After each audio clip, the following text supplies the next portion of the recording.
দেখছেন সবুজের সন্ধানে। বন্ধুরা, আজকে আমি আপনাদের কাছে নিয়ে এসেছি একটি অন্যরকম ভিডিও, যেখানে থাকবে নতুন নতুন গাছের ভিডিও। বন্ধুরা, এখন বর্ষাকাল চলছে, তাই এই সময় প্রচুর পরিমাণে গাছ আমরা কিনে আমাদের বাগানগুলিকে সাজাতে পারি এবং আমরা আমাদের বাগানে গাছের সম্ভার বাড়াতে পারি। তাই এক্ষুনি বাজারে যান এবং সুন্দর সুন্দর ফলের গাছ আপনাদের পছন্দ মতো আপনারা নিয়ে আসুন।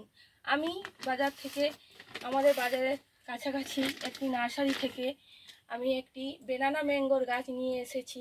বেনানা ম্যাঙ্গোর গাছটি আমি কিছুদিন আগে এনেছি এবং তাকে মাটিতে আমি শুধু মাটি দিয়ে এবং পাতা পচা সার দিয়ে এখানে আমি এটি বসিয়েছি। এবং একটি লিচু গাছ নিয়েছি, চায়না 3 লিচু গাছ। এই গাছটিকেও আমি শুধু মাটি দিয়ে বসিয়েছি বন্ধুরা। আর একটি পুষা অরুণিমা আমের গাছ, আমি এই গাছটিকে নিয়ে এসেছি এবং এই গাছটিকেও আমি শুধু মাটি, পাতা পচা সার এবং কিছু তুষ দিয়ে বসিয়েছি। আর একটি এনেছি বন্ধুরা, আমি তেজপাতার গাছ এনেছি। তেজপাতা আমাদের নিত্য প্রয়োজনীয় রান্নার কাজে লাগে, তাই আমি একটি তেজপাতা আমার বাগানে নতুন সংযোজন করেছি।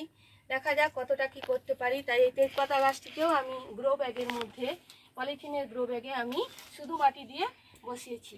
বন্ধুরা, আপনারা আমার বাগানের মতো যদি ফল ফুল পেতে চান, তাই আপনাদের বাগানেও এখনও বর্ষাকাল চলছে, নার্সারি থেকে বা বাজারের কোনো গাছের দোকান থেকে আপনারা গাছ নিয়ে আসুন এবং গাছ নিয়ে এসে আপনাদের বাগানেও ফুল ফলে ভরে তুলুন, যেরকম আমি আমার বাগানটিকে ভরিয়ে তুলেছি। এই বন্ধুরা, এই আমার একটি আমড়া গাছ, বিলিতি আমড়ার গাছ। এই আমড়া গাছে প্রচুর পরিমাণে আমড়া হয়।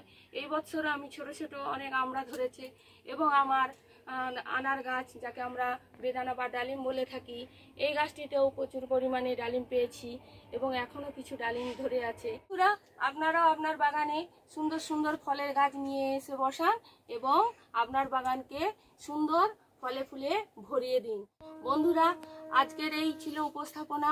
আমার এই উপস্থাপনা যদি আপনাদের ভালো লেগে থাকে, তাহলে আমার চ্যানেলটিকে লাইক করুন, সাবস্ক্রাইব করুন এবং বেশি বেশি করে শেয়ার করুন, যাতে আমি আরও নিত্য নতুন ভিডিও আপনাদের সামনে তুলে ধরতে পারি। নমস্কার।